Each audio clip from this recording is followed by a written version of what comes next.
आपकी बुक में page number 2.28 पर ये टॉपिक स्टार्ट होता है।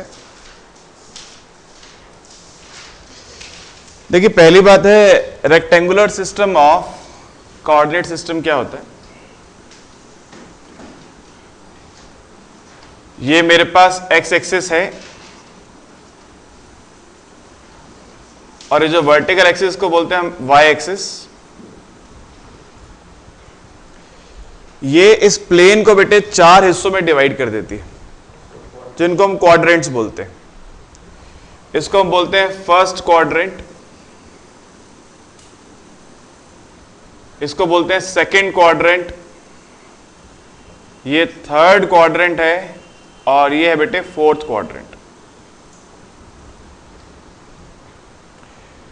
फर्स्ट क्वाड्रेंट में x भी पॉजिटिव होता है, y भी पॉजिटिव होता है। सेकंड क्वाड्रेंट में जाकर यानी y एक्सिस के लेफ्ट साइड पे x नेगेटिव होगा और y थर्ड क्वाड्रेंट यानी x एक्सिस के नीचे दोनों नेगेटिव होंगे और फोर्थ क्वाड्रेंट में x पॉजिटिव y नेगेटिव,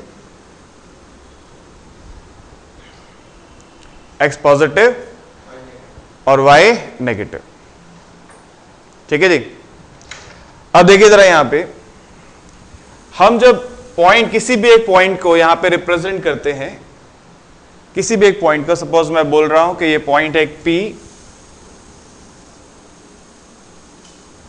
तो इस पॉइंट की लोकेशन आइडेंटिफाई करने के लिए हम इसके कोऑर्डिनेट्स को मेजर करते हैं। यानी ऑरिजिन से x एक्सिस पे इसका कितना डिस्टेंस है और ऑरिजिन से y एक्सिस पे इसका कितना डिस्टेंस है, और उसको मैं रिप्रेजेंट करता हूं इस फॉर्म में। पहले हमेशा x कोऑर्डिनेट लिखते हैं और फिर y कोऑर्डिनेट लिखते हैं। ठीक है जी। अब अगर मेरे पास दो पॉइंट्स हैं, एक पॉइंट है बेटे P जिसके कोऑर्डिनेट्स हैं x1 y1, एक पॉइंट है Q जिसके कोऑर्डिनेट्स हैं x2 y2, तो क्या मैं P और Q में डिस्टेंस फाइंड कर सकता हूं? जी, मैं P और Q में डिस्टेंस फाइंड कर सकता हूं। कैसे फाइंड करूं? इसके लिए मेरे पास एक फॉर्मूला है जिसको हम बोलते हैं बेटे क्या? Distance formula. डिस्टेंस फॉर्मूला क्या होता है? डिस्टेंस फॉर्मूला बेटे दो पॉइंट्स के बीच में डिस्टेंस निकालने के फॉर्मूले को हम बोलते हैं डिस्टेंस फॉर्मूला। अगर एक पॉइंट है P x1 y1, एक पॉइंट है Q x2 y2, तो PQ क्या होगा? Root under x2 minus x1 का whole square plus y2 minus y1 का होल स्क्वायर।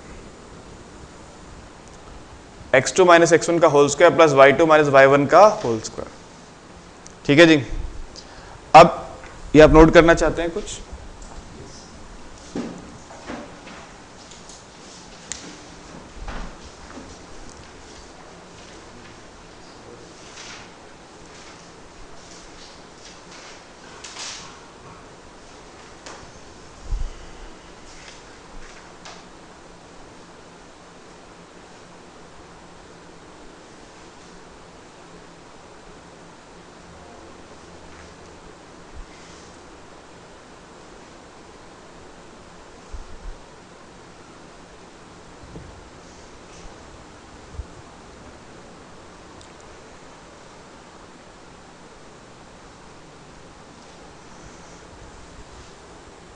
देखिए, इसकी कुछ एप्लीकेशन भी है हमारे पास।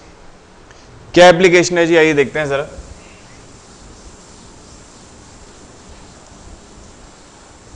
क्या आप समझते हैं बेटे आइसोसेलेस ट्राइंगल किसको बोलते हैं? हाँ जी, लिखिए। Isosceles triangle has two sides equal.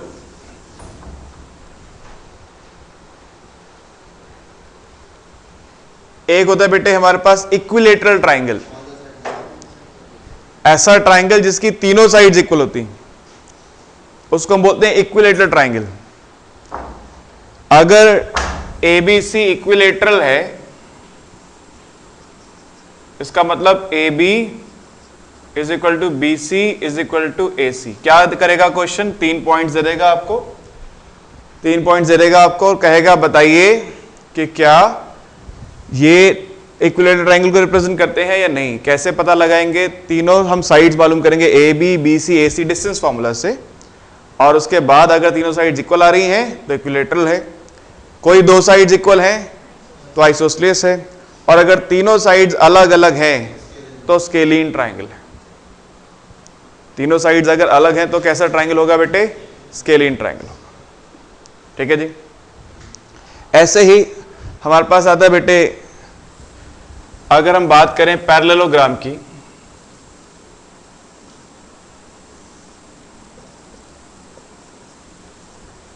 ABCD एक पैरेललोग्राम कब होगा बेटे? हम यहां पे कहेंगे अगर अपोजिट साइड्स उसकी इक्वल हैं तो ये एक पैरेललोग्राम है, यानी AB is equal to CD and AD is equal to BC। Opposite sides equal है तो क्या होगा बेटे? ये पैरेललोग्राम। एक होता है बेटे रेक्टेंगल। रेक्टेंगल एक स्पेशल पैरेललोग्राम है बेटे। सर्टेनली रेक्टेंगल एक पैरेललोग्राम है, तो ये 2 कंडीशन तो सेटिस्फाई करेगा ही, उसके अलावा इसमें एक और कंडीशन है। एंगल्स हम फाइंड कर नहीं रहे, हम तो कोऑर्डिनेट ज्योमेट्री पढ़ रहे हैं। बात आपकी बिल्कुल सही है कि चारों एंगल 90 डिग्री के होते हैं, हम एंगल मेजर नहीं कर रहे। कौन पैरेलल है? वो तो पैरेललोग्राम में भी पैरेलल होती है, तो मैंने कहा पैरेललोग्राम तो है ही। इसमें एक और खास बात यह है कि इसके जो डायगोनल्स होते हैं बेटे वो भी इक्वल होते हैं, यानी AB is equal to CD, opposite sides equal हैं ही। AD is equal to BC, opposite sides are equal. दूसरी बात, AC is equal to BD।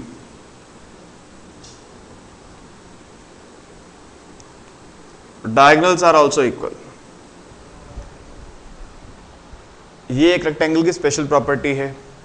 अगर क्वेश्चन 4 पॉइंट्स दे बताए, कहे कि बताइए रेक्टेंगल है या नहीं, तो आप क्या करेंगे? डायगोनल भी चेक करेंगे। 4 पॉइंट्स दे दिया, ऑप्शन लिखा पैरेललोग्राम, रेक्टेंगल, स्क्वायर, तो आप क्या करेंगे? डायगोनल इक्वल आ रहे हैं तो पैरेललोग्राम पे टिक नहीं करेंगे, रेक्टेंगल पे टिक करेंगे। ठीक है जी। एक होता है बेटे स्क्वायर। स्क्वायर क्या है जी? ये भी एक स्पेशल तरह का पैरेललोग्राम है जिसमें all sides are equal. AB is equal to BC is equal to CD is equal to AD, और इसके भी डायगोनल्स इक्वल होते हैं। AC is equal to BD, AC is equal to BD। एक होता है बेटे रोम्बस। रोम्बस क्या होता है जी?